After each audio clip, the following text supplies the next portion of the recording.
Hello, everybody. It's Liam here, and today I'm going to be walking you through how to get the podcast host for a podcast, get their emails, enrich them, the whole shebang.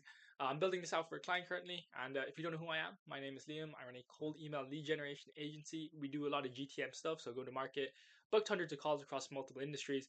Let's get right into it. I have the table here. Let's waste no time. So, pretty much, we basically scraped a list of 178,000 podcasts for this person, and we were like, okay, how do we get the hosts and how do we actually get the information for this? And I was like, it's fairly simple, but it's also not simple at the same time.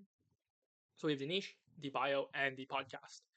And the first order of action is to find the site for this podcast, and I don't mean the like Apple site or um the other like Spotify sites. Like we can do that, but usually these podcasts have some sort of site, and Clayagent is able to go out and find it. And I think this is zoomed in here, which is nice. But pretty much we have right. Let me right. Okay, but pretty much we have Clayagent, and Clayagent is going to play a big part in this, as you can see, for the next three kind of columns. And I'm going to make a video on this soon, but Clay integrated Gemini 2.0 Flash into Clayagent as an option to scrape the web. And I have always religiously used GPT 4o Mini, which is fine because GPT 4o Mini are good and it works, and I would absolutely recommend to use them. But I was doing some kind of split testing, and I'm going to record a video on this soon. But when I look at the numbers, GPT versus Gemini, Gemini can actually be cheaper in some cases. So if the task is more complex than GBT, they visit more pages to try complete the task if you give it specific enough instructions. So it has a lower error rate by about it's about 50%, 50 to 60%. And it additionally also costs a little bit less when it does, well, a little bit less or about the same as GBT. So you're basically paying for a 50% less error rate, but you're also getting the you also cost about the same. And then if we look at GPT-4o Mini, there's certain cases where it's actually cheaper than Gemini. And again, like it's all to do with prompting. But to say this way, I would use Gemini for this. I would hook up the API from Google and just kind of connect it to this and just run the setup. But here's the prompt. I'm going to provide you with a podcast, its description slash bio and niche. Your goal is to find the website for that podcast or podcast host. You are to output the website, nothing else, and this is this. If you cannot find the output NA. Something to note is that there's a possibility of them having multiple websites. I'm going to find the top two possible websites related to them. If there's only one, that is completely okay. Only output that single one. I would like to note also that I do not want any podcast related platforms or any platforms where people can post podcasts on. I want a website. This is self-hosted by them. This means you are to disregard platforms like Spotify, Apple, YouTube. You can kind of assume why I did this. There was a lot of Apple, Spotify, YouTube showing up, and it was really, really annoying me. So I was like, okay, well, let's just not do that. So I basically disregarded that, and we just have this run for all of them.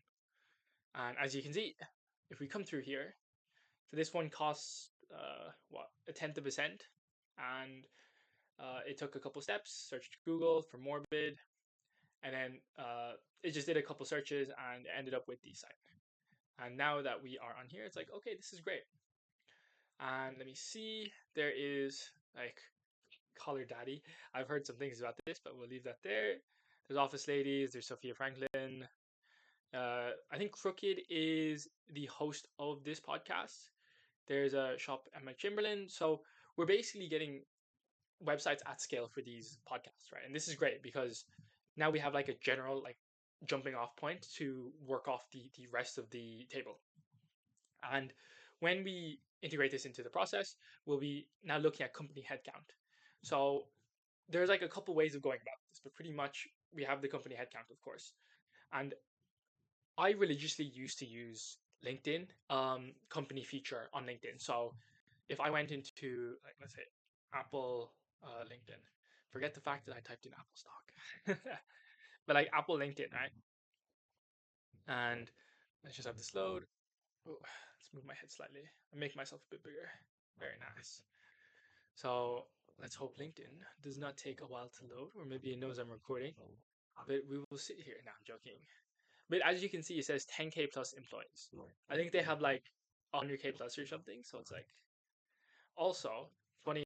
Like their stock is up.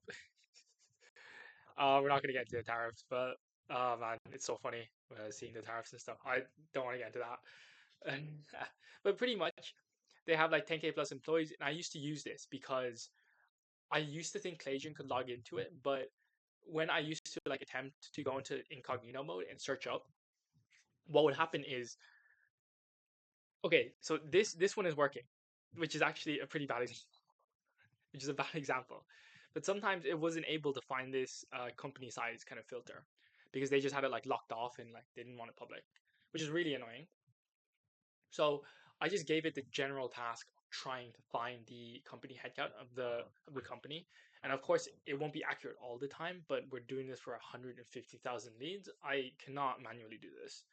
And enrichment softwares are great, but what usually happens is their data is either outdated or like it's just there, and it's expensive. Again, this is 150,000 podcasts. Like this will make you broke if you if you cost more than a couple of cents, even for a lead, you will go broke.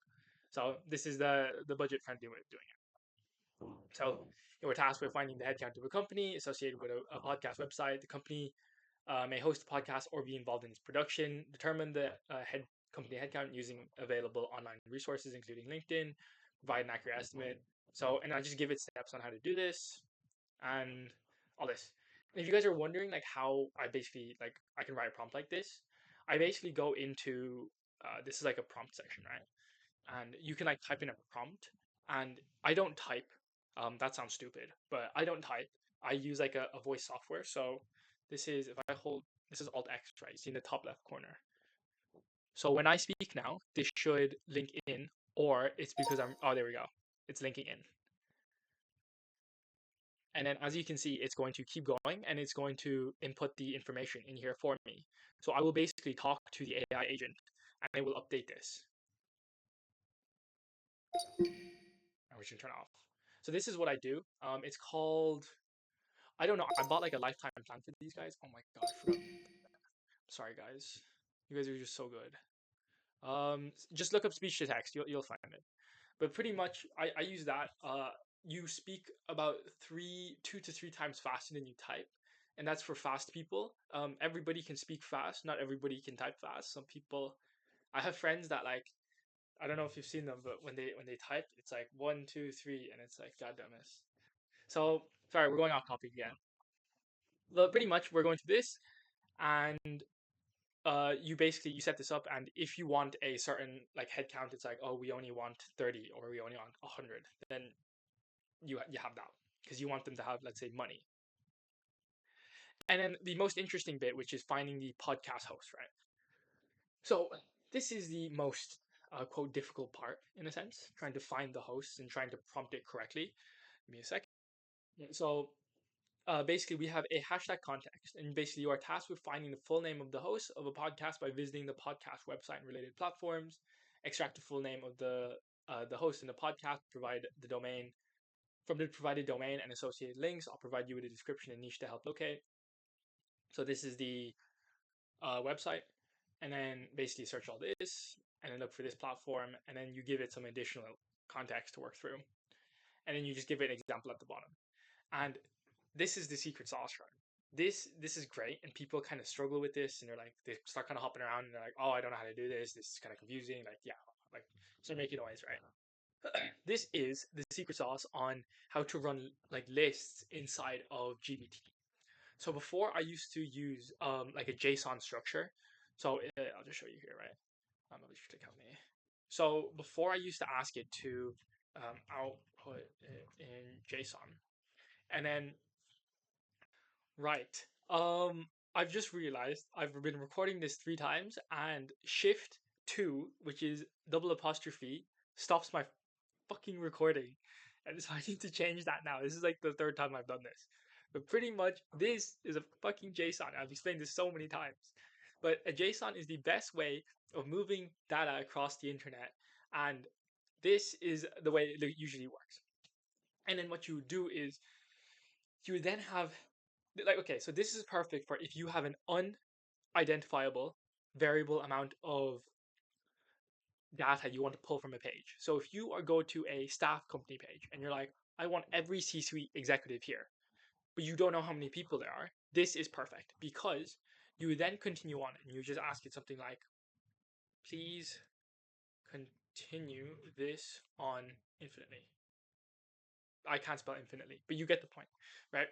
And this will just continue it on. And then in the output, you then put that into a formula module and say, parse this JSON, and I want you to extract all the values from it, because the way a JSON works is you have a key and you have a value pair.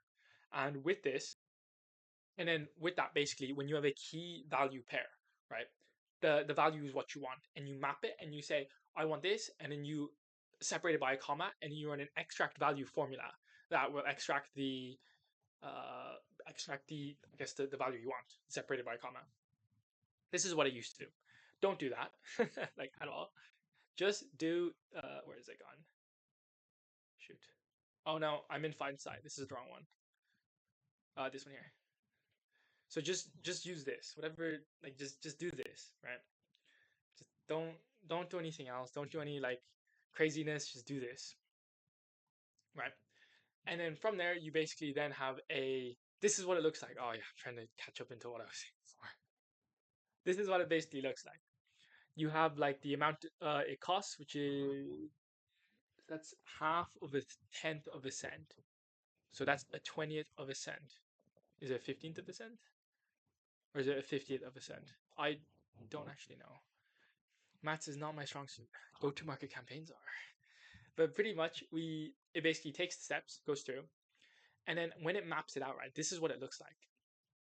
And you have the name of the person, and then with this, you can then run a write to table. So again, if we can move to write to other table, I don't want to click this because it's going to reveal like other tables and stuff, which I don't want to do. But pretty much you have like another table with employees on it. You map over the host full name, you run through the list, and for every single person you want the URL, the company headcount, the niche, which is nice, and then the bio and the podcast name.